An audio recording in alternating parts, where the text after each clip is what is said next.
धर्म को लेकर इन दिनों बहुत चर्चाएं चल रही हैं।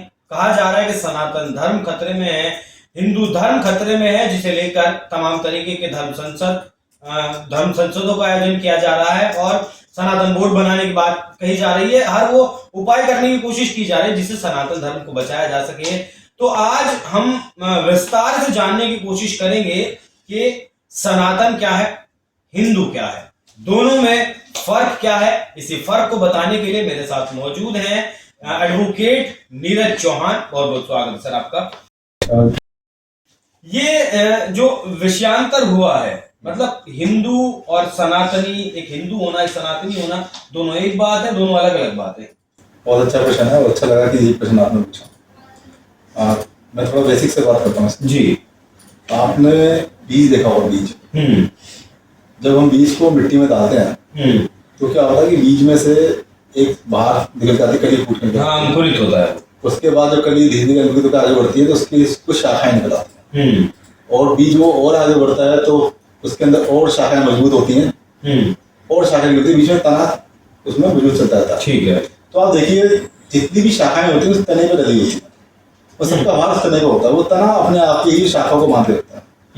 अगर उन शाखाओं को उन तने से अलग कर दिया जाए तो शाखाओं मतलब तने का कुछ नहीं बिगड़ेगा, पर शाखाएं हमेशा भी नष्ट हो जाएंगी। तो वास्तविकता में क्या है, जब हम सनातन की बात करते हैं, सनातन वो पेड़ है जिसमें से कई सारी शाखाएं निकली। कितनी शाखाएं निकली अगर इसका इतिहास निकाला जाए तो अगर हमारे नालंदा, तक्षशिला, विक्रमशिला, जो हमारे बड़े बड़े जो प्राचीन जो गुरुकुल रहे और जो हमारे शिक्षालय गए, जहाँ पे केंद्र थे, जहाँ पे शिक्षालय, जहाँ बहुत सारी प्रतिनिधि पांडुलिपियां वगैरह थी, मनुस्कृत थी, अगर वो वास्तविकता होती तो हम सारी शाखाओं का अध्ययन कर पाते। पर वास्तविकता आज शाखाएं नहीं है, लेकिन शाखाओं को मानने वाले जो लोग हैं, जो इनके ऊपर जिन्होंने सबको माना जिया सके, वो आज हमें देखने को मिलती है समाज में। तो हम क्या देख रहे हैं कि सनातन धर्म उस पेड़ की तरह है जिस पेड़ में अनेकों शाखाएं हैं। इन्हीं शाखाओं में कुछ नाम है सिख, हिंदू, जैन, बौद्ध, ये सब इसी सनातन पेड़ की शाखा है। तो सनातन क्या है? सनातन अपने आप में एक संपूर्ण चीज।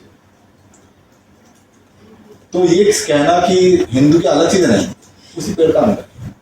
क्या बौद्ध एक अलग चीज है? क्या नहीं, उसी पेड़ का अंग है। जैन क्या कोई अलग चीज है? नहीं, उसी पेड़ का अंग। ये सब सनातन है। और इसी कॉन्सेप्ट को विचार में रखते हुए जब अंग्रेजों ने भी जब हिंदू एक्ट पास करा तो उसने साफ कह दिया कि भाई चाहे जैन हो, चाहे सिख हो, चाहे बौद्ध हो, चाहे कोई लिंगायत हो, कोई शिवायत हो, कोई नागायत, कोई भी हो, वो सबको हम हिंदू माने। लेकिन वास्तविकता में अगर और विस्तार से जाए, जो और भी जो नाम बच गए हैं वो सब सनातन है। तो सनातन एक अपने आप में संपूर्ण विचार है सनातन।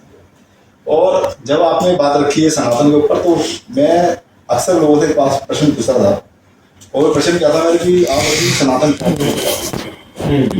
सनातन किसको बोला गया, सनातन क्या मतलब है क्या? इस शब्द का जब मैं आपको जोड़ने से खुशी करता हूँ तो बहुत ही कम लोग हैं जिसका अर्थ बता पाते हैं। वास्तविकता में इसका अर्थ होता है शाश्वत। शाश्वत का मतलब क्या होता है? जो जैसा था, जैसा है और जैसा रहेगा, जो हमेशा रहने वाली चीज है, जिसके ना आदि का पता है ना जिसके अंत का पता है कि ये कहां से शुरू हुआ और ये कहां तक जाएगा, जिसकी कोई सीमा ही नजर नहीं आ रही, जो ऐसी अनंत चीज है, वो है सनातन। तो हमारे यहाँ सनातन धर्म क्यों बोला गया? वास्तविकता में देखा जाए धर्म को धर्म कहना ही पर्याप्त है। इसके साथ कोई भी आगे शब्द आने की जरूरत नहीं है। अगर आपने धर्म बोल दिया तो धर्म अपने आप में संपूर्ण शब्द है। लेकिन जब आपने उसे सनातन कह दिया तो हम शाश्वतता की बात करते हैं, जो अनादि काल से अनंत काल तक रहेगा, जो जैसा है वैसे चलेगा। तो ये सनातन शब्द आया तो आया कहाँ से हमारे बीच में? जब इसके ऊपर हमने चर्चाएं करी और जब इस प्रश्न के जवाब में निकले तो कई सारे रिसर्चर्स, स्कॉलर्स और बहुत जो अच्छे से जानकार थे, तो उसे थोड़ा कुछ मिला, तो उससे समझ में और समझ के आने में उसके ऊपर एक बात करना चाहता हूँ कि ये सनातन शब्द हमने कैसे किया या हमारे समाज में आया कैसे सनातन। आप ये देखिए परमाणु के वजह हम साइंस में मॉडल देखते हैं तो उसमें क्या देखते हैं, बीच में क्या है, नाभिक है और उसके चारों इलेक्ट्रॉन चक्कर लगा रहा है, ऐसे दिखाते हैं। अब एक प्रश्न पूछूं, कब से चक्कर लगा रहा है? नहीं पता। कब तक लगाएगा? जब तक वो है उसका अस्तित्व है तब तक तो लगाता रहेगा। कब से लगा रहा है, कब तक लगाया, कुछ नहीं पता। वो एक शाश्वत अवस्था में, एक सनातन अवस्था में। हमने और क्या देखा? पृथ्वी है, चंद्रमा है। साइंस अब जवाब दे देता है, लेकिन हम इस भी पूछना चाहते हैं, चंद्रमा पृथ्वी का चक्कर कब से लगा रहा है? कब तक लगाएगा? सोचिए, पृथ्वी सूर्य का चक्कर कब से लगा रही है? कब तक लगाएगी? अनादिकाल से लगा रही है। अनादिकाल से लगा रही है, मतलब आदिकाल से लगा रही है, अनादिकाल से। सूर्य ब्रह्मांड के हमारे आकाश में चक्कर लगा रहा है। कब से लगा रहा है? जो सूर्य है, जो हमारे आकाश के केंद्र है, चक्कर लगा रहा है। कब से लगा रहा है? कब तक लगा रहा है? जो हमारी आकाश गंगा है, ब्रह्मांड का केंद्र चक्कर लगा रही है, कब से लगा रही है, कब तक लगाएगा? कुछ पता है? तो हम क्या देख रहे हैं कि इस दुनिया में जब सबसे पहली चीज बनी परमाणु, वो आदिकाल से गति में, और ये गति कहते शाश्वत है, निरंतर है, चलती है, इसको कोई ताकत खत्म नहीं कर सकती। और ये कब तक चलेगी? कुछ नहीं। ये जो पृथ्वी चक्कर लगा रही है सूरज की, या सूरज चक्कर लगा रहा है आकाश गंगा का, या आकाश गंगा चक्कर लगा रही है ब्रह्मांड, कब से लगा रही है, कब तक लगाएगी? तो ये सनातन गति में, निरंतर गति में, कब से है कब तक है कुछ नहीं पता।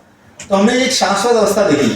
तो हमने जब हमारे जो ऋषि मुनि थे पुराने, उन्होंने क्या देखा कि इस दुनिया में जो चीज बनी वो सनातन काल से है, वो सनातन काल से रहेगी। जब हमने कहा कि धर्म है तो सबके लिए, तो जब बात है कि धर्म सबके लिए, तो हर चीज के लिए जो ब्रह्मांड में चीज बनी है। तो यहाँ पे बात यह है कि धर्म है तो है क्या? फिर धर्म क्या है? धर्म भी सनातन है, आदिकाल से अनादिकाल तक रहेगा। इसीलिए धर्म को हमने सनातन, जिसका कोई अंत नहीं है, जिसकी शुरुआत का नहीं पता, जिसके अंत का नहीं पता, जिसकी शुरुआत का नहीं पता। तो इस हिसाब से तो फिर पूरा ब्रह्मांड सनातन हुआ। पूरा ब्रह्मांड सनातन, परमाणु से लेके पूरा ब्रह्मांड सनातन है।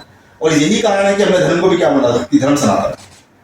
हाँ, तो ये इसका असली शब्द मतलब है सनातन का। तो इसलिए सनातन धर्म बोला। जब आपने कहा ना कि ये दोनों अलग अलग चीज, नहीं, सब कुछ सनातन में है, सनातन से बाहर कुछ नहीं है। सब सनातन की शाखाएं हैं। मैं कह सब कुछ सनातन में है, चाहे आप शाखाएं बोलो या सब कुछ सनातन में बोलो। जैसे रसगुल्ला होता है ना, चाशनी उसके बाहर भी होती है, उसके अंदर भी होती है। वो चारों तरफ से चाशनी घिरा होता है, क्या वो चाशनी से अलग है? नहीं।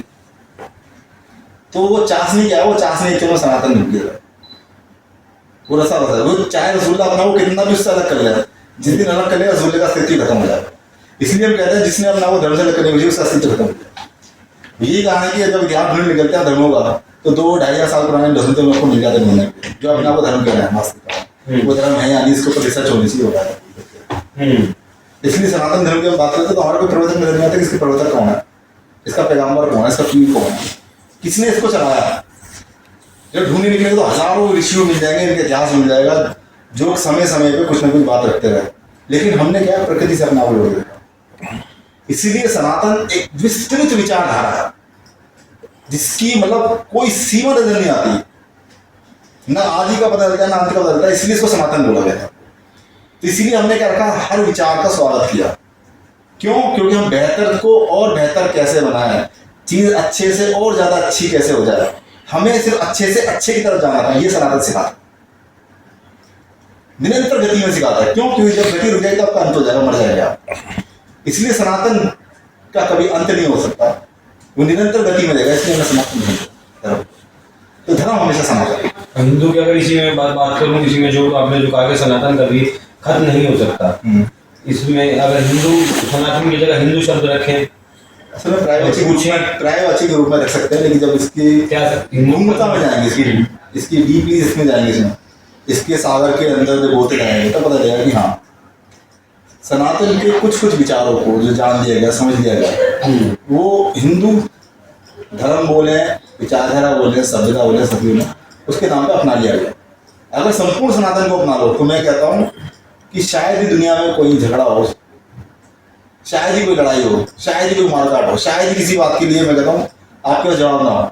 आपके पास सारे सवालों के जवाब होंगे, आपके पास हर चीज का आपको पता होगा क्या करना है, कैसे करना है, किस चीज से उठाना है। अगर आप सनातन को जान लें, अगर आप सनातन को जान, अगर आप सनातन को पहचान लें, तो इस सृष्टि के पास हर चीज का जवाब होगा जी।